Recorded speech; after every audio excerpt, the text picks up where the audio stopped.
Disclaimer dulu, konten ini bukan ngajak kamu untuk kembali ke dapur, sumur, dan kasur, tapi ajakan untuk berpikir jernih agar perempuan tidak terjebak standar baru yang sama menekannya dengan standar yang lama. Hari ini banyak sekali narasi yang mendorong kita sebagai perempuan untuk bekerja, berkarya, dan menghasilkan uang sendiri. Di media sosial, kita sering melihat ungkapan seperti jangan bergantung sama suami dan harus punya penghasilan sendiri biar nggak diinjak-injak. Jadi perempuan jangan lemah, jangan cuma bergantung sama pasangan, dan harus punya penghasilan sendiri biar suaramu dihargai. Narasi ini memang terdengar kuat dan membebaskan kan? Tapi apakah benar selalu begitu? Apakah semua perempuan yang bekerja itu otomatis lebih kuat, lebih bebas, lebih didengar, dan lebih dihargai? Atau narasi ini diam-diam sedang membentuk standar baru yang sama-sama menekannya, kayak standar lama? Kalau zaman dulu atau standar lama untuk perempuan ditekan untuk diam di rumah, ngurus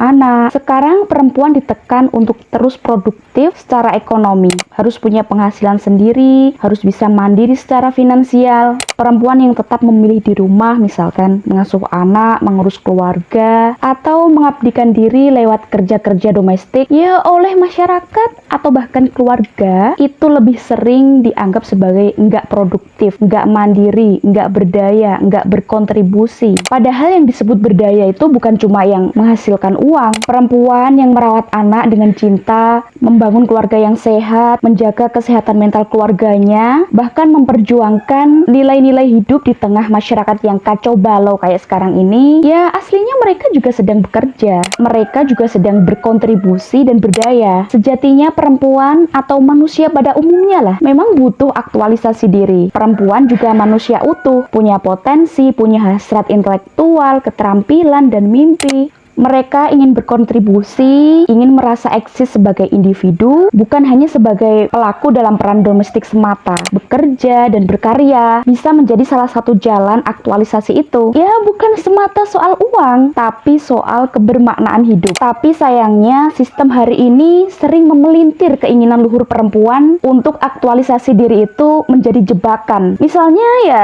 jebakan dari sistem ekonomi yang mengukur nilai diri seseorang itu dari seberapa besar uang yang bisa orang itu hasilkan. Kemudian juga jebakan dari sistem media yang mengglorifikasi perempuan sukses versi pasar, yang glamor, yang berpenghasilan, dan yang selalu sibuk. Terus juga jebakan dari sistem sosial yang memberi pujian hanya pada perempuan yang kelihatan produktif, tapi diam-diam sistem sosial itu meremehkan perempuan yang memilih fokus di rumah. Terus ada juga jebakan dari sistem patriarki modern yang membungkus tuntutan lama dengan bahasa pemberdayaan, seolah memberi ruang kebebasan, padahal tetap aja menyetir pilihan hidup perempuan. Akhirnya ya banyak perempuan merasa sedang mengejar aktualisasi, tapi sebenarnya sedang dikendalikan oleh standar yang bukan perempuan itu sendiri yang menciptakan. Intinya itu keinginan aktualisasi diri dan eksistensi perempuan dijadikan ladang produksi, ditarik ke pusaran kerja yang menuntut produktivitas tinggi, tapi lupa memberi ruang pada perempuan untuk benar-benar menjadi dirinya sendiri. Akhirnya banyak perempuan yang merasa berdaya, tapi justru merasa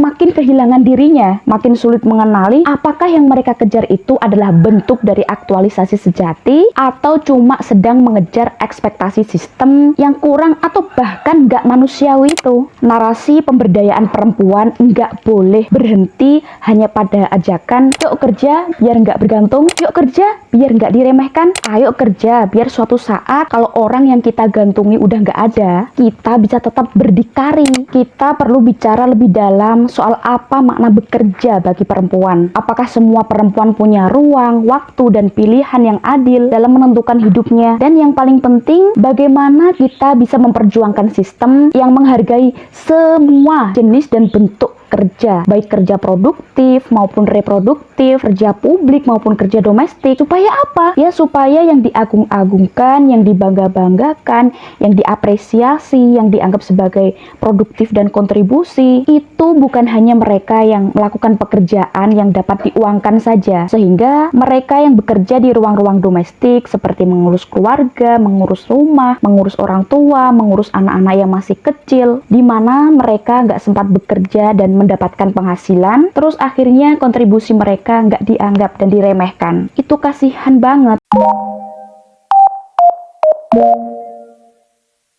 siapa yang sebenarnya diuntungkan dari narasi ini? Kalau kita telusuri lebih dalam, muncul pertanyaan penting, siapa sih yang sebenarnya diuntungkan dari dorongan agar semua perempuan harus bekerja? Apakah perempuan sungguh merdeka dengan adanya dorongan dan tuntutan sosial itu? Atau justru pasar dan sistem ekonomi lah yang makin diuntungkan? Ya, kalau kita lihat sekilas, keduanya diuntungkan. Toh jadinya mereka juga mendapatkan penghasilan gitu ya. Tapi sebenarnya ada yang lebih mendasar yang perlu kita perhatikan secara jeli. Selain uang, uang, dan uang. Zaman kita sekarang ini yang dihargai itu adalah orang yang bisa mencari uang. Sistem zaman sekarang mikirnya gini, makin banyak orang kerja, makin banyak barang yang bisa dijual, dan roda perekonomian makin lancar. Karena itu perempuan pun didorong buat ikut kerja, biar roda ekonomi makin berputar. Tapi sayangnya pemberdayaan perempuan itu jadi cuma soal kerja cari uang, uang, dan uang. Bukan karena uang nggak penting, tapi ya sekali-kali pemberdayaan perempuan itu soal kebebasan untuk memilih jalan hidupnya sendiri dan tetap dihargai tanpa distigma yang macam-macam. Padahal perempuan yang memilih mengurus anak dan juga bekerja di rumah itu aslinya juga berkontribusi besar. Hanya saja karena nggak kelihatan hasilnya di angka ekonomi dan nggak secara kasat mata membawa segebok uang, ya terus dianggap nggak produktif, nggak berkontribusi. Perempuan yang semula dihargai karena perannya dalam membesarkan anak dan menjaga kehidupan keluarga, sekarang perempuan akan lebih dihargai kalau dia bisa menghasilkan uang. Tapi siapa yang peduli ketika dia perempuan nih lelah secara mental? Siapa yang peduli ketika perempuan harus menanggung beban ganda? Siapa yang bakal peduli kalau mentalnya perempuan lelah? Bahkan kadang perempuan justru jadi sasaran empuk kapitalisme baru. Disasar sebagai konsumen yang terus-menerus dicekoi self-care yang mahal, didorong jadi perempuan sukses yang sibuk secara fisik, tapi hati sedang gersang karena terperangkap dalam rutinitas yang tidak memberikan ruang keseimbangan emosional dan kebahagiaan sejati. Perempuan dipaksa mengejar standar kesuksesan yang didikte oleh sistem, namun seringkali mengorbankan kualitas hidup, hubungan, dan kesejahteraan batin mereka. Dirayakan saat produktif dan powerful, dan ditinggalkan saat rapuh dan butuh ruang jeda untuk diri sendiri. Karena sistem hanya menghargai perempuan yang tampak kuat dan mampu mengatasi segalanya, sementara yang rapuh, yang lelah, itu dianggap sebagai kelemahan. Padahal perempuan juga berhak untuk merasa lelah, untuk beristirahat, dan untuk merawat dirinya sendiri tanpa merasa bersalah atau terpinggirkan. Inilah jebakan sistematik di mana aktualisasi diri perempuan itu dijual dalam kemasan kerja keras yang enggak berkesudahan. Padahal sejatinya aktualisasi diri itu bukan cuma soal menambah beban kerja, tapi juga soal memilih kerja yang bermakna dan punya kendali atas waktu dan hidup kita sendiri.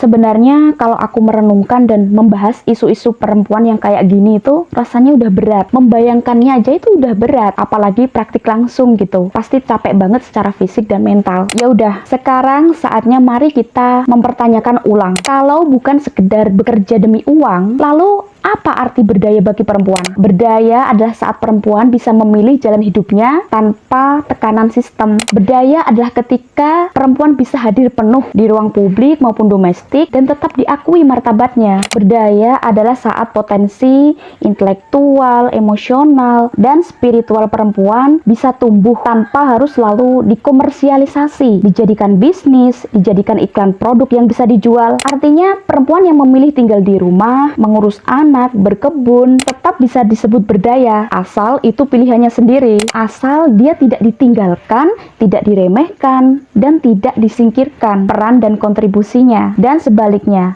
perempuan yang memilih bekerja di luar rumah tetap harus kita dukung, bukan hanya lewat pujian, oh keren, hebat, tapi juga lewat sistem yang adil, upah yang layak, akses cuti yang manusiawi, beban domestik yang dibagi bersama pasangan dan komunitas. Karena sejatinya perjuangan kesetaraan itu bukan cuma soal membuka peluang kerja, tapi juga soal merombak cara kita memaknai kerja itu sendiri. Mari membayangkan dunia yang lebih adil bagi perempuan, di mana semua bentuk kontribusi dihargai, di mana perempuan bisa mengejar aktualisasi tanpa terjebak dalam ekspektasi dari sistem, di mana perempuan bisa bilang aku ingin bekerja atau aku ingin di rumah, dan kedua pilihan itu semuanya ya mulia. Kalau kamu perempuan dan merasa lelah, tertekan, atau ragu dengan jalanmu, ketahuilah kamu bukan gagal, kamu hanya sedang hidup di sistem yang belum adil, itu aja, dan kita sedang berjuang bersama. Yuk semangat, terima kasih sudah meluangkan waktu waktunya untuk menonton. Jangan lupa like, komen, dan subscribe. Bye-bye.